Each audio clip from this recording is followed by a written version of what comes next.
Well, hello, good people. Mark Holmes here, and as always, I want to say thank you all for watching, commenting, subscribing, and being part of the Joe Boo Sports Report. Without you guys, as well as you ladies, you know that this literally does not work. It's snowing out here. We got about 2.5 inches already. It just started a few hours ago. So, this is kind of like the light snow.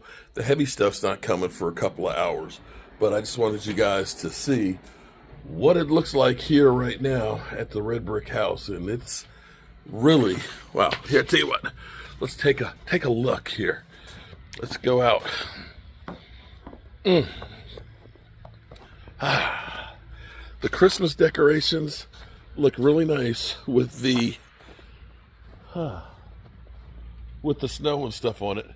The roof, you can see the snow is sliding off of the metal roof there. So we'll see how that looks in the morning. It'll probably come off quite a bit, but it looks like a winter wonderland here. I am literally enjoying how this looks. We got snow on the reef up there, and it's cold out here. It's about 25 degrees right now, and thank God it is warm in the house, in which case, oh, look at the peach tree. I mean, the pear tree. Yeah, that looks kind of cool. I'm gonna snap a picture of that for my wife. Yeah, definitely is pretty out here. So I'm gonna go back in inside this 205-year-old house, and I'm gonna go upstairs. I'm gonna make a fire in the little fire warming thing, and I'm gonna have my final thoughts on the Dallas Cowboys. But before we do, we'll walk up here. Our brick walkway is covered by snow, but look at the trees. Oh, look at the trees. Oh, they look so good. I'm gonna go back inside, and I will.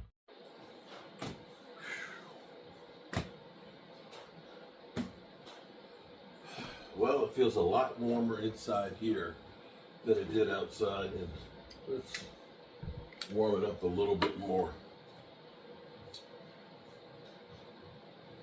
Congratulations to the Detroit Lions. The Detroit Lions look like the best team in football. The questions that they had about the Lions was not about the offense. It was about the defense. And I dare say that defense made a statement out there, shutting down the Minnesota Vikings, holding them down to 9 points. You know, it's amazing that the Lions, even with Jericho having 2 interceptions, were able to come away with the win. Their defense played lights out. They play like their coach, who is rugged, who's tough. He literally said, well, bite off your kneecaps. And I swear, I think that they would be biting off people's kneecaps. That was an incredible win by the Detroit Lions, who have been decimated by injuries. Thing I will say about this is the Detroit Lions, they signed a bunch of free agents. They filled in the spots that they needed help in, and they got a running game. Jared Goff is as good as he is because Jahmyr Gibbs, who literally had 4 freaking touchdowns. 4 touchdowns. And this is where Jerry Jones could take a lesson from some other teams. He should take a lesson from the Commanders. Now, we beat them one time. We had a chance to beat them this time. But take a look at what the Commanders did. The Commanders, one, their ownership got a GM that worked with the coach to give him what he deemed that they needed. Not like their owner before, who it was about getting name players that hype you up, the Hainsworth or the prime time after his prime. They went out and got legitimate pieces, not superstars, but legitimate pieces that they need. Guys that we looked at and said, you know, they're too expensive, or we don't need them. Dorrance Armstrong, Dante Fowler, Biadish, the cornerback there, I can't pronounce his name. But they got those and other pieces to turn a downtrodden franchise into the playoffs. Brad Holmes, the GM for the Lions, has been phenomenal. Phenomenal. And now, our season is over. Our season's done. And you can point your fingers at a lot of different problems, from some of the play calling with Mike McCarthy to, players' injuries, new system with Mike Zimmer. You can put all those things there together and say they're a problem. But I'd say the biggest problem is still Jerry Jones. Tonight when I'm doing live streams after the Cowboys game, people are asking me, do you think it's going to change? Do we have hope for next year? All our hope, because the Cowboys have us out in the cold, all go with one guy. One guy who, at least after losing, and I won't hold anybody to what they said in the moment of the end of the season. Let's see what happens the next couple of days. But Jerry Jones, defiant as always, every year we get some song and dance about him. We've heard him say that, when you're the owner and the GM, you can't just fire the GM. Yes, you can. You're the owner. You can do anything you want to. But Jerry Jones made it abundant and clear he is the GM. He said he didn't buy the Dallas Cowboys for an investment. He bought the Cowboys for being a career. I think that's what he said. Career, occupation, job, something like that. But he didn't buy it to just be, I'm here just to take the checks and the money. I'm going to run this thing. And unfortunately, that's where we are. Jerry and Stephen Jones. You've got Mike McCarthy, who says he wants to come back. You've got the players. Micah Parsons recognizes, I got no power here. It's up to them whether they want to bring me back.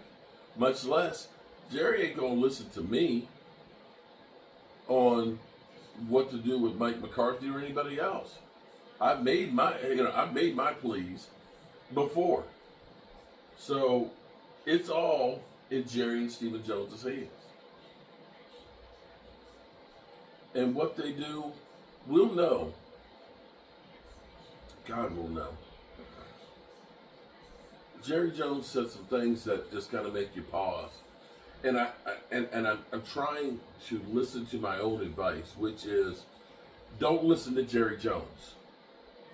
Jerry Jones is the same guy that says, we're all in, and they proceed to be the last team to sign a free agent, and it's their own guy, a long snapper.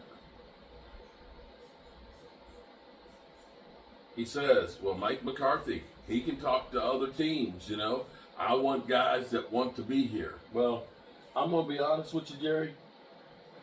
I don't know how many coaches out there want to be in Dallas, to be underneath your rule, to understand that they're going to be the fall guy. They're going to be the guy that gets blamed for everything that goes wrong. They're going to be the most hated. They're going to be told that they're a bum, and they're going to be treated like you're doing them a favor.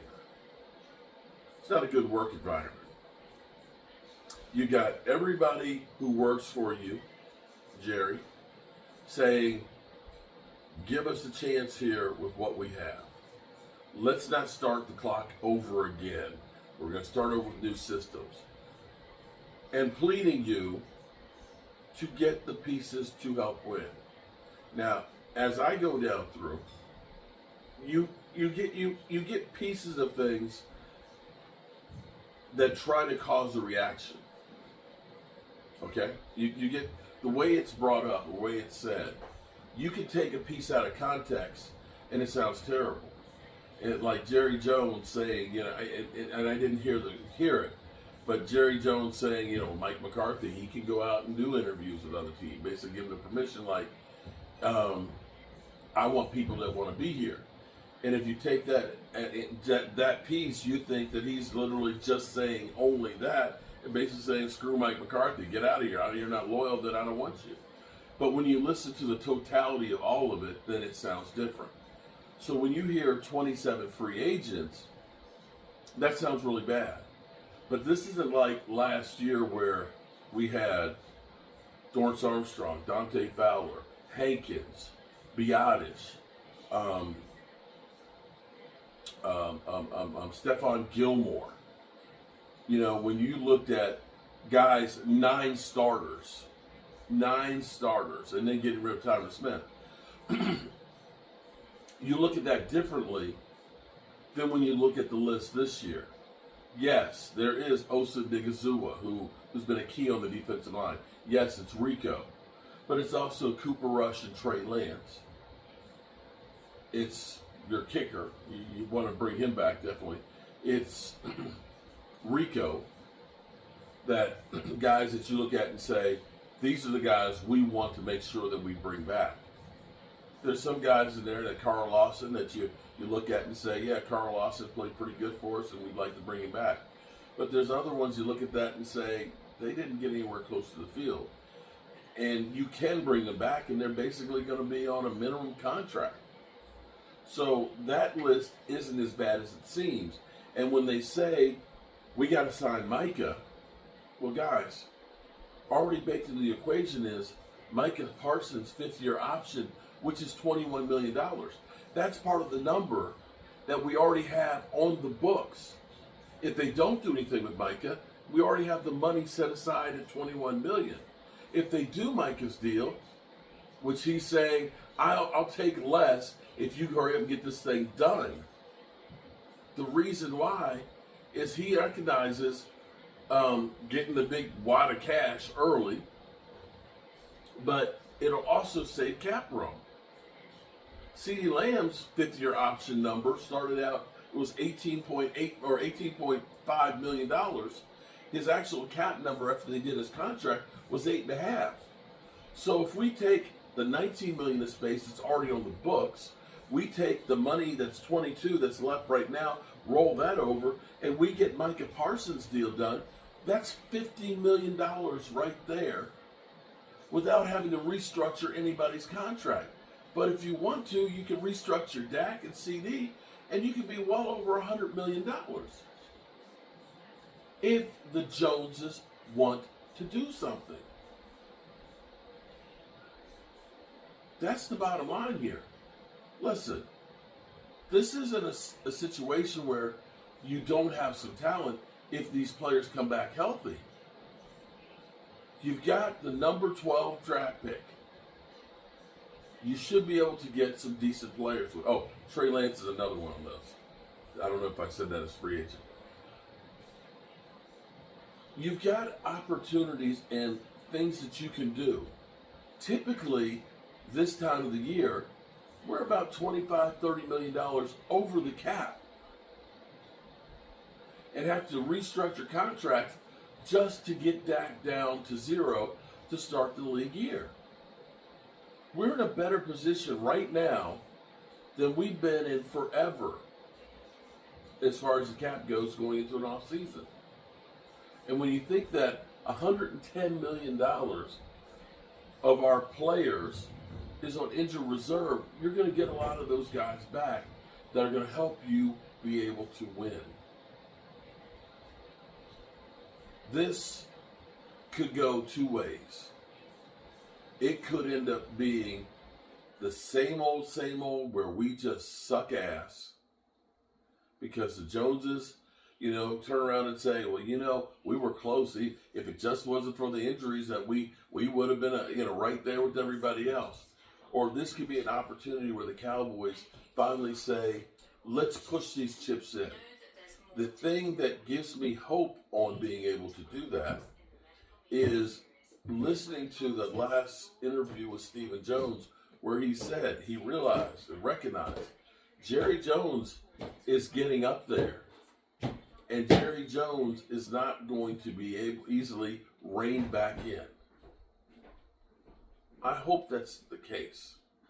I hope that they're hungry. And I hope by all means, if you're going to get rid of Mike McCarthy, please do it sooner than later. Don't wait another week or two to decide this. Get the process going right now of trying to figure out who this person is, who the new patsy is. And my bet is Mike McCarthy's staying.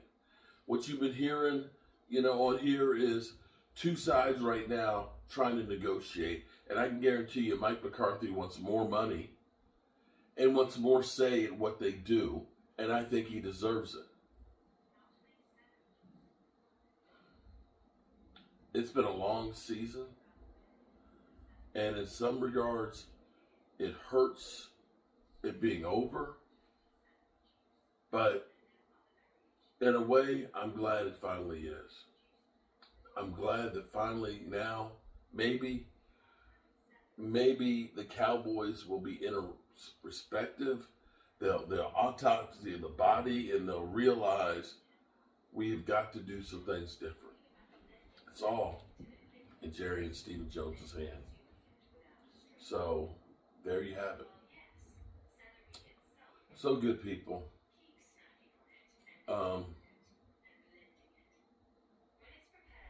I always tell you guys to hold the people close to you close and make sure they know how you feel about them, because life is short and life is very, very precious.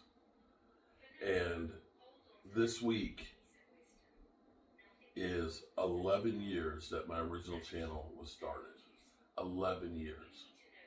And through this 11 years, I have been so blessed and so thankful for having all of you guys there becoming part of the family, part of my friends, and part of the channel. And I appreciate all of you guys. It makes me, of course, want to work harder. And I hope that next year, or I should say this year, because it's already 2025, that we get a better result than we've had. We deserve better. And that's all I have to say about that, good people. I'm going to go to bed and wake up and see how much snow we got. And as always, I appreciate you guys. And God willing, we'll see each other tomorrow.